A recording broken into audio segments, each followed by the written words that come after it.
You all make my job so easy. You just sit there, get quiet. Excellent. Well, Feliz Cinco de Mayo. See, this is a few days of celebrations. Yesterday was Star Wars Day. May the 4th be with you. Today's Cinco de Mayo. Tomorrow's a very important day, too. It's the first day of the rest of your life. But today is the 5th of May, 2024. My name's Vicki Avery. I am a board member here. I'm not bored. I have so much fun. I am a trustee on the board. So as always, we start off with some announcements. Early Birds meet Sunday morning at 9:30 via Zoom. The link is on the weekly email or on the website. Our speaker today is our beloved Donna Stryker. Welcome back. Next week will be Reverend Sandy on Mother's Day. And on the 19th, our own Shirley Angellove will be speaking. And the end of the month, Reverend Kamataro will be down from Albuquerque. And I wanted to tell you the new Science of Mind magazine is here. It's a double edition, so both May and June is here. It's available at the bookstore for $6. Lunch Bunch will meet this Wednesday, May 8th at 11:30 at Cracker Barrel. And then also in the evening is the Board of Trustees meeting at 6:30 via Zoom. You're all invited to attend, and your input is always appreciated, so that we can all work together for our beloved Wellspring. The Thursday evening group meets every Thursday at 7 p.m., and they're watching a variety of videos, sure to bring up questions and discussion. We are in the process of gathering rocks for a labyrinth that's going to go at the end of the sidewalk over by the pergola. And slowly we're getting there, one rock at a time. And we are looking for rocks about 6 inches. And what that looks like, a dollar bill is 6 inches. So that's the kind of size that we're looking for. So please collect them and bring them to the edge of the pergola until it's time to construct. And we can't construct until we get a lot of rock. So rock on, folks. This afternoon, the Mesilla Valley Chorale is in concert at 3 p.m. at the Rio Grande. And during these times of unrest, they've decided to sing about peace and freedom. Tickets are $10 and may be purchased at the door if there's any left. Last year, they sold out. We still have tickets, spoken by one of our star sopranos. One of a sopranos. Were you ever in that TV show? No, okay. We don't have a slide for it, but Jean Geringer is going to do one of her dowsing workshops on Saturday, May 8th from 1:30 to 4:30. And the topic is going to be looking for the perfect home and perfect location. So mark your calendars. Brian Kurtz, the man who has been here, and he is the author of the book that the early birds are reading, will be back again June 21st, 22nd, 23rd, and he will be here for healing sessions. The cost is $125 for each session, and it lasts about 90 minutes. He is an intuitively guided medical empath whose commitment to service is the common thread in his life's work. And he will also be speaking then that Sunday. Anybody else have any announcements? Okay. Lastly then, our prayer team remains ready to serve and to support you. You may submit a request via our webpage, or we do have some paper requests at the back. You can give it to Edward. The prayer team meets virtually every Tuesday afternoon at 4:15 to pray with you. You may consider sitting in your quiet space during that time. We know that we are one in spirit and that the energy of prayer knows no limits. And now time for the invocation.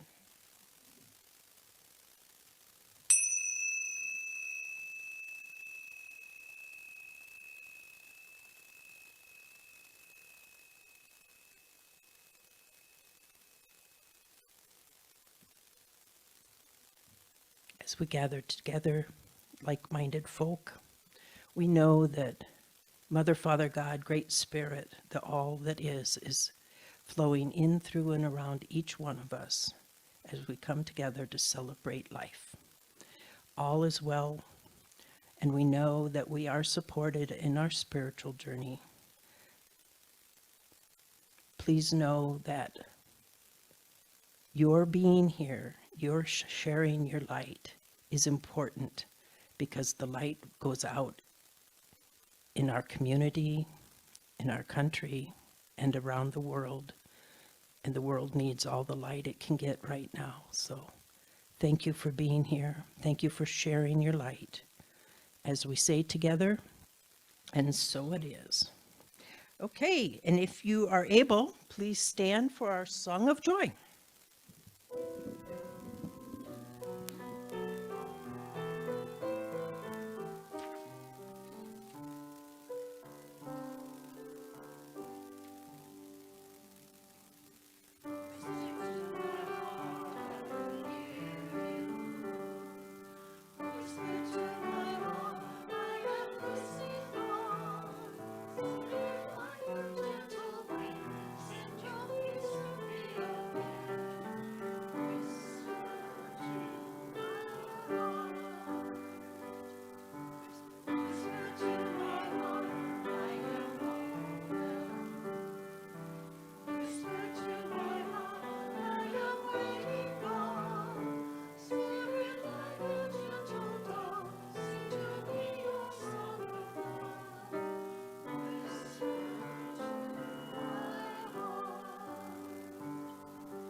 Very nice.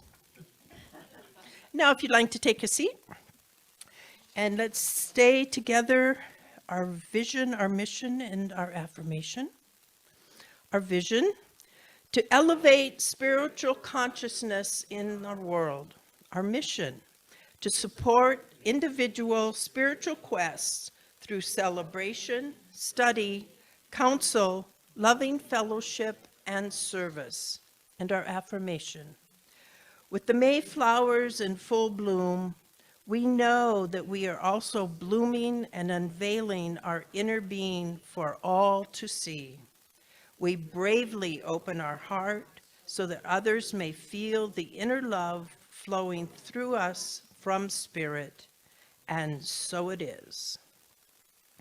And unfortunately, our guest musician was under the weather, so we have our very own dear beloved Barry to provide music for us.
That was beautiful. Such talent. Just at the last minute, he just slipped right in and just played it, tickled the ivories. Thank you. Now it's time for the reading.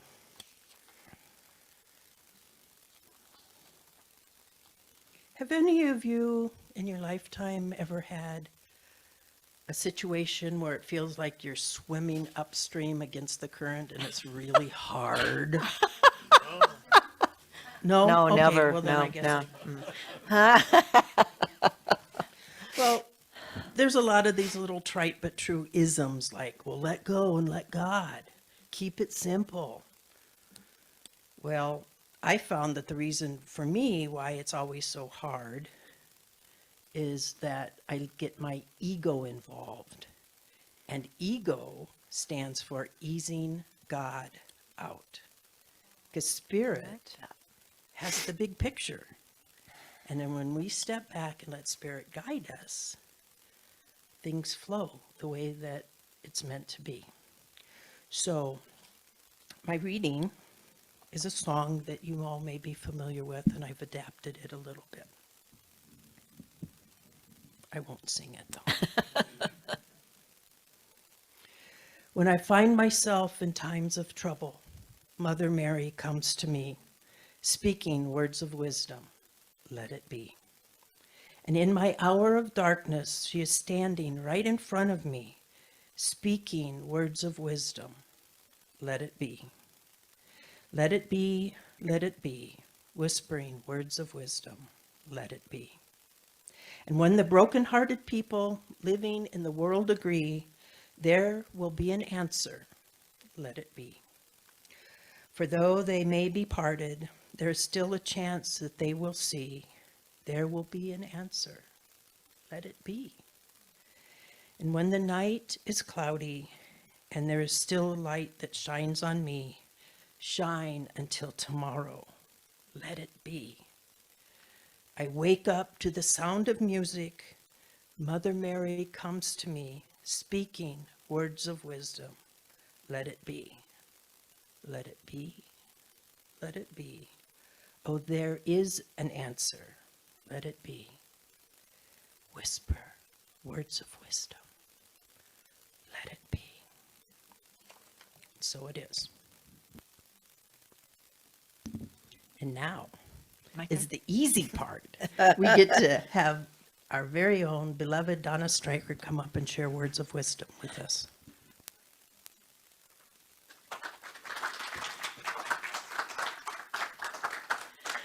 Thank you. Okay. If you say so. Let it be. I am. Those mom and sis on Zoom. Hi, Mom. Hi, sis. I love you and I miss you. And everybody else on Zoomland, too. I love you, too. So I saw Vicky this week, and I told her what the topic was. Didn't ever think to tell Edward, actually, what the topic was. I just told Vicky. So, but you know what? I just let it be. So there you go. This stuff works, I'm telling you. I've been a practitioner for a really long time. When I looked at the dates, I went, wow, I'm old. I've been doing this a really long time. And you'll notice the thread through most of the things that I talk to you guys about comes from when I went through my training. The books I use, the readings that I use are all from a day long ago when I was going through prac. And I know there's some wonderful new books, amazing new books, wonderful teachers. But, you know, when you get older, you kind of get set in your ways just a little bit. Nobody else is experiencing that, I'm sure, but I am. And they still speak to me, and they still resonate in my heart. So I use a lot of the same readings because they're still very valid in my life. So my first reading today is from A New Design for Living. And it was by Ernest Holmes and Wellness Kinnear. And it's an amazing book if you haven't read it. And this is called, Do You Know What You're Doing? In coming into a realization that we may consciously better ourselves through right thinking, We must at the same time know that the reason for our being able to do so is the fact that we are using a power greater than we are. It is only through our understanding of its nature that we are able to use it in a definite and right manner for specific purposes. The desired results will not be brought about in a minute, although theoretically it should be possible. Rather, we seem to have to build up or change our thought patterns gradually. We achieve a little here and a little there until finally the main body of our thought is affirmative and constructive. Until the time a person becomes aware of the creative nature of his thoughts or her thoughts, he or she has been creating their destiny without knowing it, not even suspecting that such a process has been taking place. The tragedy and unhappiness brought on by the unknowing and unconscious misdirection of this creative process of thought is appalling as we look about us or even examine our own lives. Henry Van Dyke wrote, "We build our future, thought by thought, for good or ill, yet know it not." But now we seek to change all this. We endeavor consciously, definitely, deliberately, to determine what we will experience through the conscious decision to place in our minds only those thoughts which we desire to have reproduced in our experience. Again and again, we need to remind ourselves, first of the nature, extent, and power of the invisible principle we are using, and next, of the simplicity of using it. I use the words simple, not easy, it. Why is it so hard? There's a theme in my life. So when I'm talking to you guys, I'm really just talking to myself. Just hope you remember that. So my second favorite book is I Am Enough by Margaret Stortz. I have struggled with this my entire life, being enough. Not sure why, but I have. So I use it as a theme because a lot of times people identify with something within another person that they see within themselves, I think. Why me? Ever wonder, why me? Ever look through what seemed to be a disaster of some proportion and uttered this dismal cry? More likely, we've been hard-pressed to find someone who hasn't wailed in wonder at the this is a really hard word, vicissitudes of life. I looked it up. It's a really fancy word for a very simple thing. A lot less likely, I'd wager, would be one of us speaking forth to say, why not me? None of us ever wishes to feel that difficulties should make their way to our doorstep, let alone be invited in. Yet, at some level, are we not making this subtle invitation out of some form of ignorance or despair? When I read that, I kind of got pissed off. I didn't like that very much. And then I read it again, and I went, okay, I get it. Can anyone say in truth that we are not? Not really. We know so little of who we are and how we affect the larger life with which we interact. Nature is a great teacher if we're willing to consider her simplicity. There's that word again. Do the rocks complain to the tumbling ocean waters that pound them incessantly? Does the eagle sulk because its nest belongs in the high, harsh regions of the earth? And does it wonder why it will surely lose at least one chick to the elements? Well, we can say that these creatures cannot know what lies ahead. Perhaps not. But this lack of knowledge does not keep them from proceeding to be what they are. With all our supposed abilities to take charge of our thinking, to leap forward in the imagination, why are we not proceeding to be what we are? Could it be that simple steps taken daily, free from the familiar morbidities of thought, might cause the why me's to become unnecessary? Ernest Holmes said the universe is impersonal. It gives alike to all. It is no respecter of persons. It values each alike. Its nature is to impart, and it's ours to receive. When we stand in the light, we cast a shadow across the pathway of our own experience. She's amazing. I actually have one, this one that's kind of earmarked, but I have a newer one, and I have to maybe start earmarking that one because this one's getting a little crazy.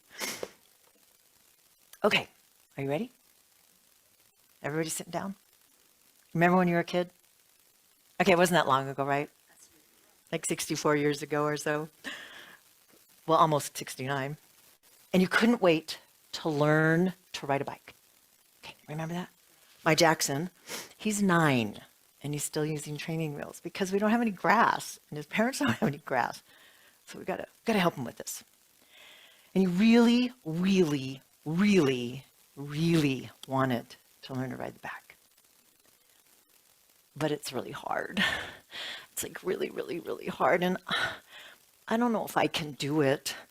And well, see, my friend Trish, because that's who I grew up with, she fell down a lot.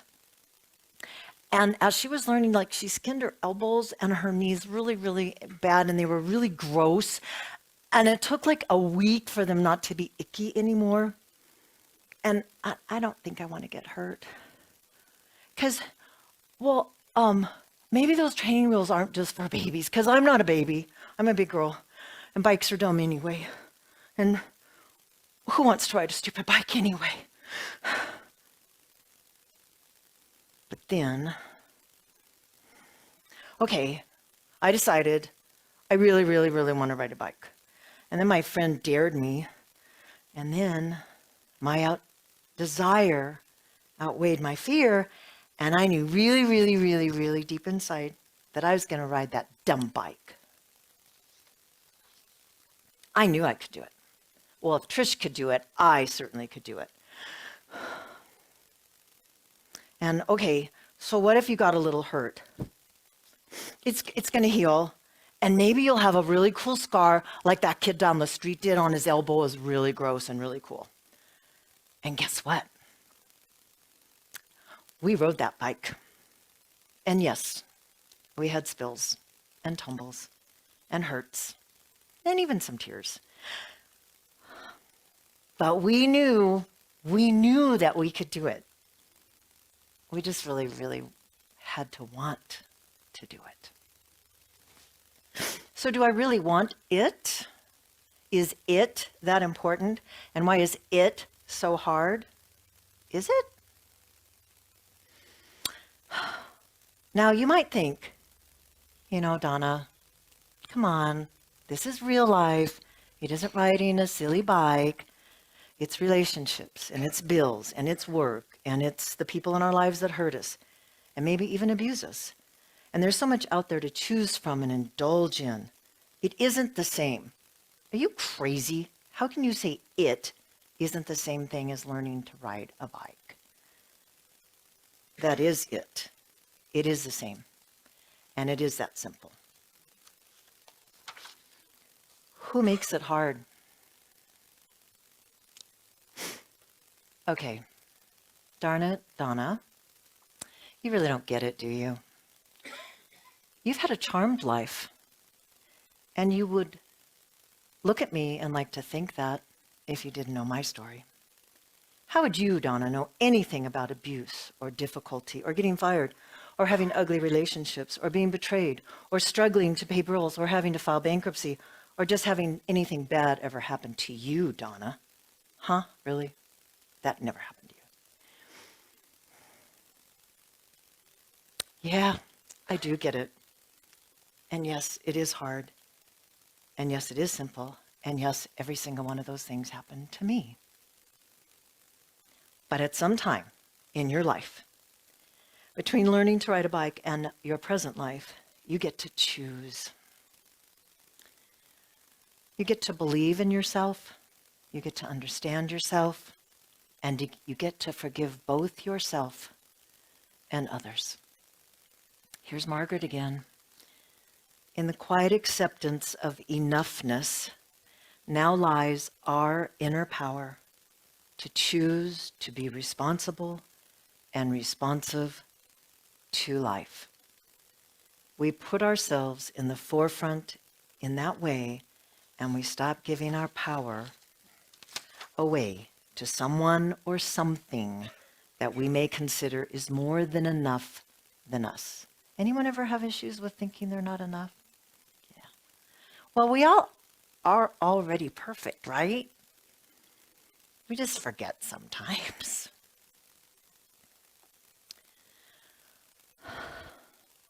We learn that we are powerful, awesome beings and that we are blessed in our lives. And there is no one pulling our strings. Although recently I've had a great opportunity in working with city government. And being a spiritual being is very challenging. And I feel like they are pulling my strings. So I'm working on my talk and I'm like, and I'm all PO'd because of the 420th email from my group and another group that I'm involved with, the Coalition for Conservatives in Action. And it's an amazing group of people. All like mind, good hearts, good people, good thoughts. It's so funny you guys are here today that I didn't know you were going to be here. And we're fighting the good fight. So staying in your spirituality, staying one with spirit, and not really wanting to scratch the counselor's eyes out, which is not congruent, is very difficult. So I'm working on this talk going, they're pulling my strings. Dag nabbit. I am letting them pull my strings. So I'm going to keep fighting the good fight, but I'm going to keep trying to remember they aren't doing anything to me. They're not pulling my strings. And I have an opportunity to make a change through small steps. And the people that I work with are all in the same place. Am I right? Do you think, Cash? I mean, I think we're all in that same place. Thank you. It's so funny that you guys are here today. I work with Cash on some of this stuff. And so it's just interesting that it's congruent with trying to keep myself centered and a good person. Harry always is telling me, how do you do that? How do you not like be mad and be angry and grouchy and grumpy? They're not pulling my strings, and I'm not going to let them pull my strings, and you don't have to let them pull your strings. We make what happens for us happen in our life. We are in control of our lives. The reason we think it is so hard is because it's easier to believe that than to believe that the power is within us to affect change in our own life. And I looked up my talks. I was on the website, which, by the way, is really cool. It's really, really neat. You can go back and look at all the talks. And so October of 23 is when I talked about It's Simple, It's Not Easy. It's still simple, and it's still not easy. The power is within us to change.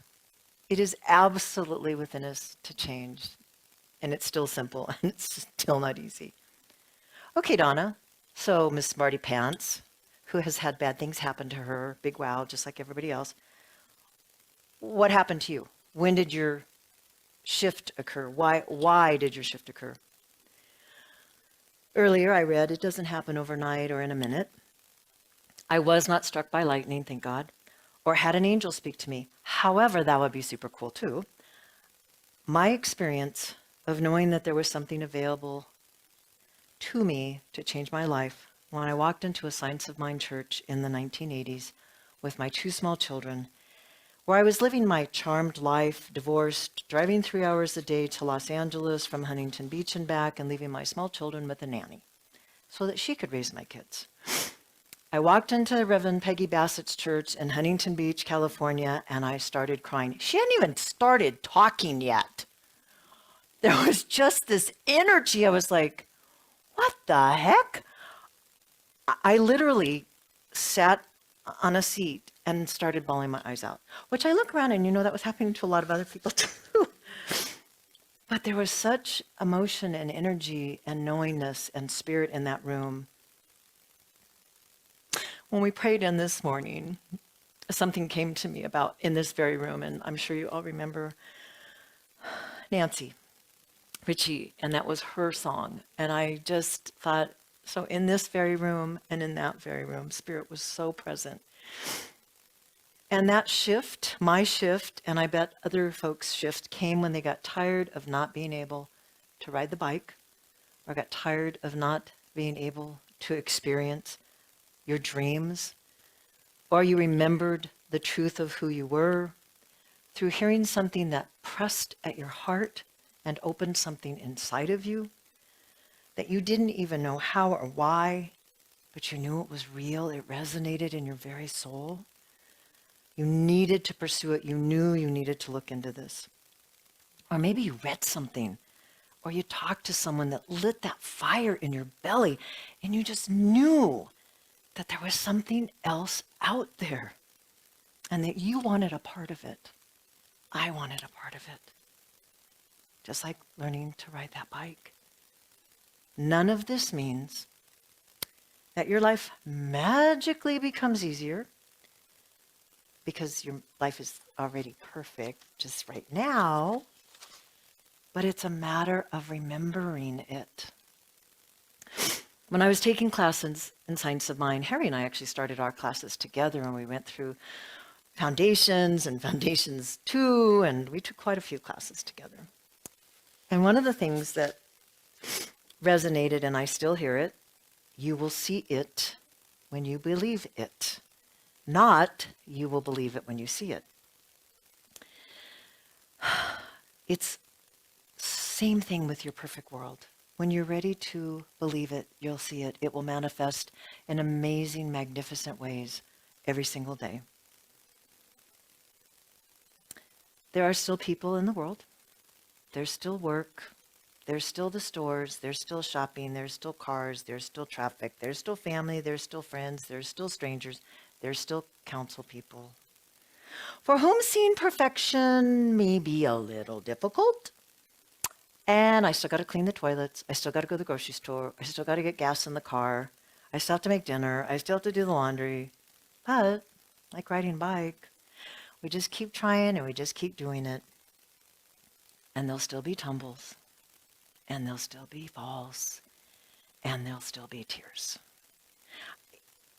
I think somehow in religious science or New Thought that there's a perception that your life will magically become perfect on a day-to-day basis, and you will be in that Zen-like state of enlightenment every single day.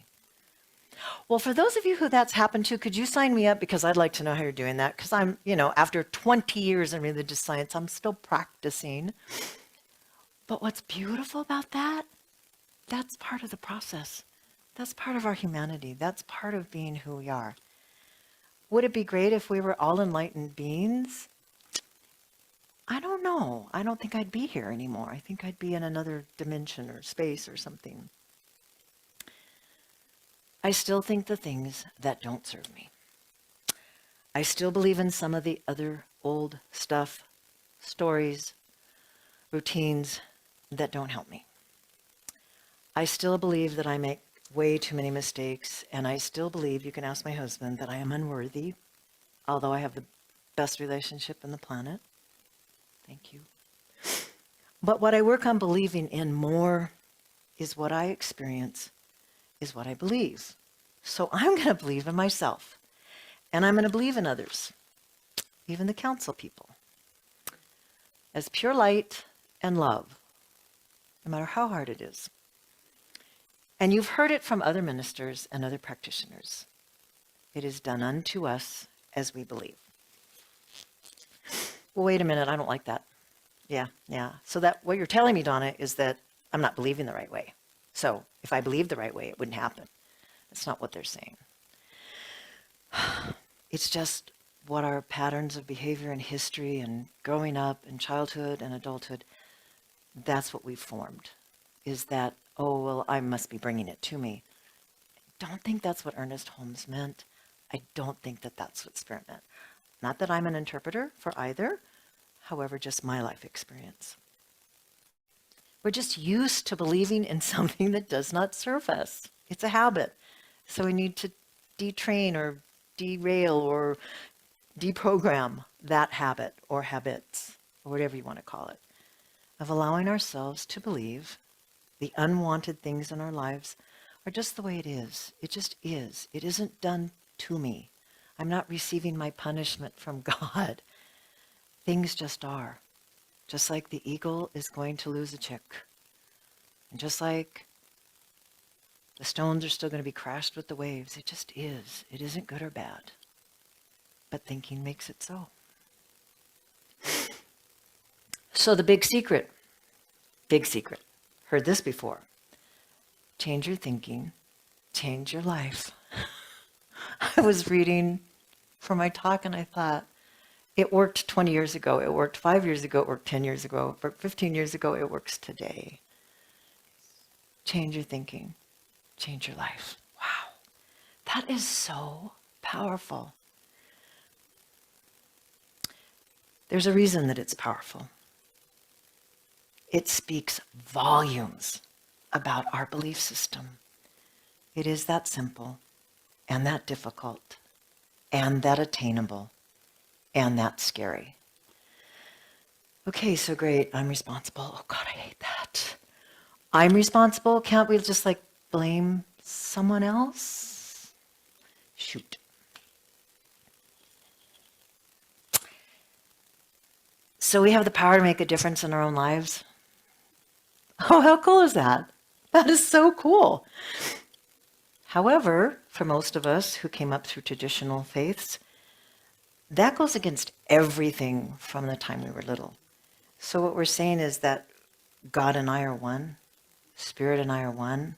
I am connected to the greatest power in the universe. Hell yeah.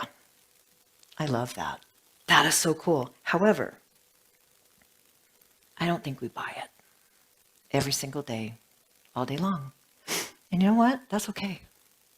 Tomorrow's another day. What did you say? Monday's the next day of the rest of my life. So I get to try again tomorrow. I get to try again this afternoon. I get to try again Monday when I go to council. I get to try every single day. And you know what? I'm going to tumble, and I'm going to fall, and I'm going to skin my knees, and I'm going to cry, because I cry at supermarket openings and Hallmark commercials. However, every day is another opportunity. But for those of us who came from traditional religion, how dare you believe that you and God are connected? How dare you believe in the power of the one? How dare you think that this is really, really hard? So you won't try to change what you think? Well, dare you, dare you. How dare you not? How dare you not? It is as true. It is true. It is as hard as we think, or it is not as hard as we think. You choose. Dare ya. Namaste. Anybody want an affirmative prayer? Okay.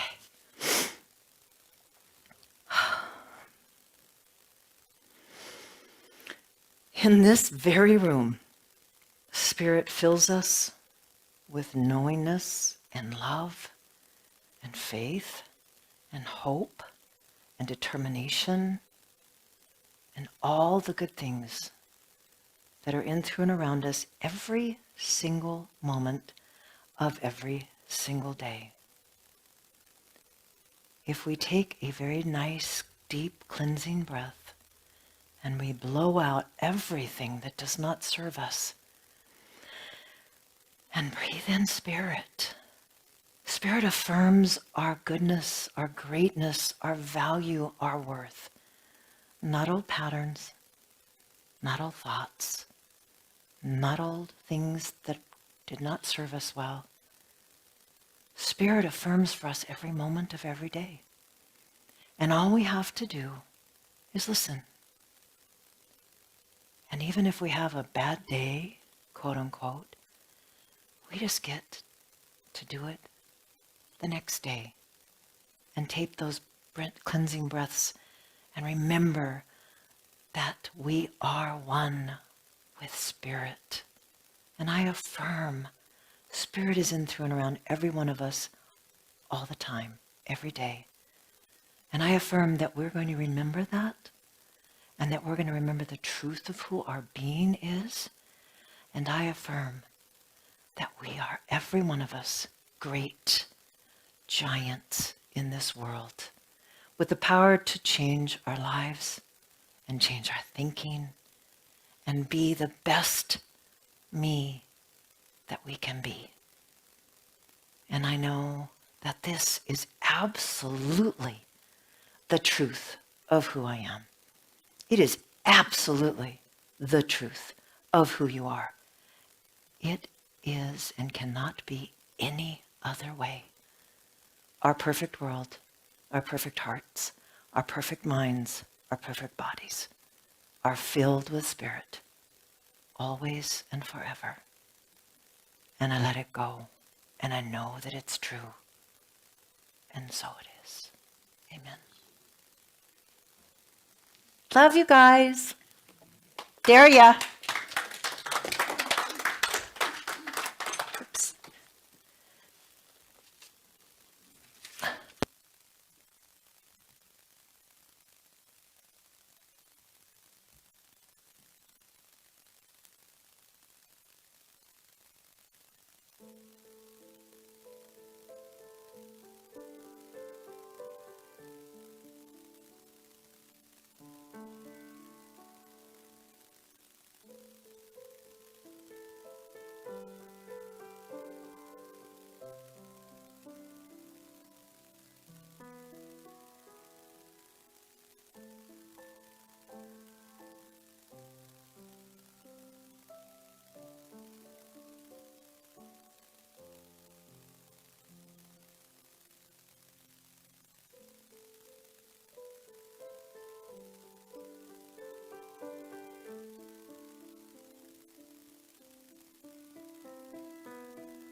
Thank you, Donna.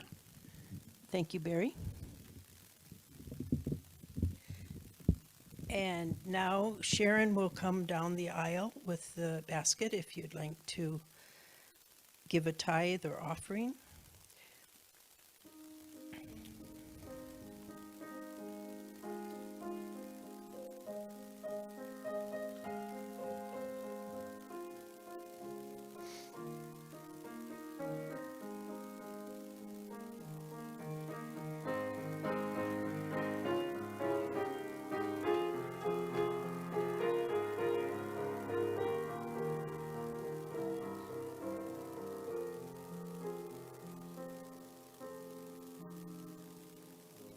Sharon.